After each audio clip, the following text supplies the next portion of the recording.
Bonjour, bienvenue sur l'Argus.fr. Alors le 14 janvier dernier, dans le cadre de la Renaulution, la marque aux losanges dévoilait sa stratégie avec en point d'orgue la présentation de la Renault 5 prototype, un véhicule qui a fait le buzz sur Internet. Aujourd'hui, on a la chance d'approcher cette voiture craquante en vrai, et c'est très impressionnant, et elle est tout aussi craquante comme ceci. Et maintenant, on va s'intéresser à ce qu'elle va devenir dans le futur de la marque.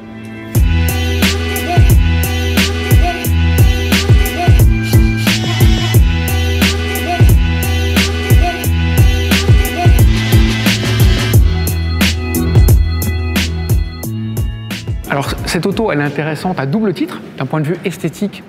Premièrement parce qu'elle fait référence à la Renault 5 des années 70 et Renault va réutiliser de manière subtile les codes de cette citadine mythique pour un futur modèle qui arrivera en 2023 et pour des raisons techniques également, puisque ce véhicule qui sera commercialisé à l'horizon 2024, produit en France, sera disponible à partir de 19 000 €. Ce sera un véritable tour de force de pouvoir proposer un véhicule de ce gabarit, de l'ordre de 4 mètres, à un prix tout aussi bas.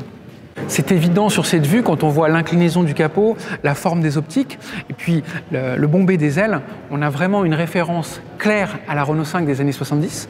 Il y a d'ailleurs un nouveau logo Renault qui lui a fait aussi référence au logo Vasarely qui était apparu sur la Renault 5 d'époque. Le haillon incliné avec un pli à mi-hauteur, la forme des feux, pas de doute, c'est là encore une évocation de la fameuse Renault 5. Autre élément qui fait un clin d'œil appuyé à la Renault 5 des années 70, c'est ce toit textile qui peut évoquer le toit vinyle, notamment sur certaines versions automatiques qu'il y avait à l'époque sur la Renault 5. Cette Renault 5, ça sera un élément clé dans l'électrification de la gamme Renault, parce qu'à l'horizon 2024, ce modèle, il remplacera à la fois la Twingo et la Zoé. Il couvrira un large spectre, commençant avec un prix d'appel autour de 19 000 €. Donc là, ça sera un véritable tour de force de pouvoir proposer un modèle de segment B à un prix aussi attractif, parce qu'il ne faut pas perdre de vue que la concurrence aujourd'hui, elle se situe plutôt à des niveaux de prix de 32 000 €. Donc pour pouvoir proposer un tarif aussi bas, il y aura 3 leviers.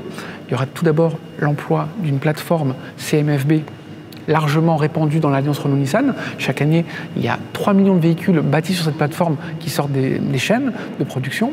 Ensuite, le deuxième levier, ce sera les batteries, avec une chimie inédite et un encombrement réduit, des batteries avec une meilleure capacité énergétique. Et enfin, le troisième levier, ce sera sous le capot, un électromoteur qui disposera de la technologie à double bobinage pour favoriser l'autonomie. Autrement dit, pour une autonomie raisonnable de l'ordre de 250 km, ce véhicule pourra proposer un niveau de puissance inférieur à celui de la concurrence. Ce qui ne sera pas gênant en soi, puisque les versions d'accès de cette Renault 5 auront une vocation essentiellement urbaine.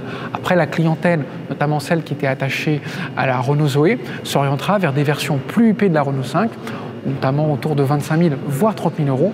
Et en point d'orgue, il y aura également dans l'alliance Renault-Nissan, bâti sur la même plateforme mais avec une carrosserie différente, un projet Alpine dans un même encombrement, donc un format de 4 mètres de long, 4 places, une petite Alpine qui proposera également la même base.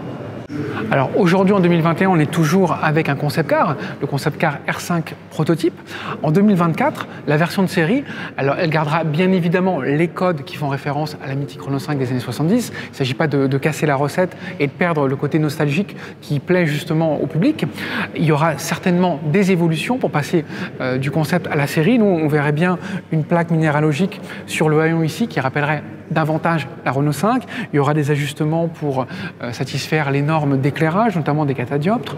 Il y aura probablement aussi des roues de plus petit diamètre. Là, on est sur du 19 pouces, c'est pas ce qu'il y a de mieux au niveau de l'efficience et puis au niveau de l'autonomie.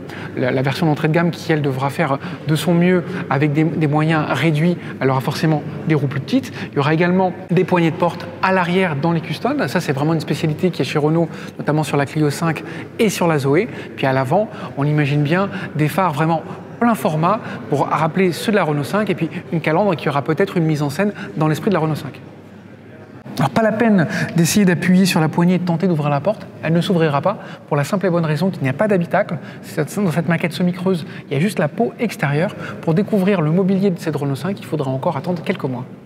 Nous, on est ravis que Renault ait jeté un coup d'œil dans le rétro avec cette référence appuyée à la Renault 5. Ça sera un modèle fabriqué en France, comme le témoigne au drapeau sur le rétro.